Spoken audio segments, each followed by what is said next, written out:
Justice Sanjeev Khanna എന്നൊരു കലർപ്പില്ലാത്ത നീതിമാൻ കരുത്തോടെ ഇരുന്ന കസേരയ്ക്ക് മുകളിൽ ഭരണാധികാരം, അഹങ്കാരം, കരിന്തിരികെട്ടി ന്യായത്തിന്റെ ഇടിമുഴക്കം, കൊള്ളിയാൻ പോലെ കത്തിയാളി അസാധാരണ വിധി പ്രസ്താവത്തിന്റെ ഒരു മഹാദിവസമാണ്.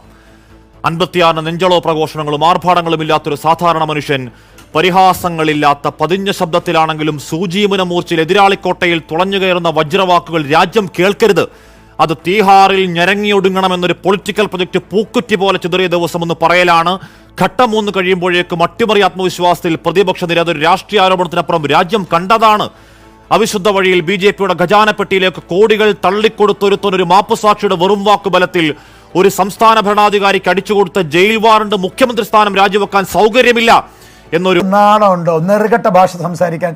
ഞങ്ങൾ നെറുകെട്ട കോട്ട കെട്ടിയത് തന്നോട് ആരോടോ പറഞ്ഞത്?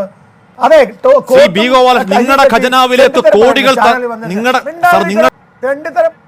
പാർട്ടി ഓഫീസിൽ പറയുന്ന വാക്ക് അവിടെ പോയി പറ.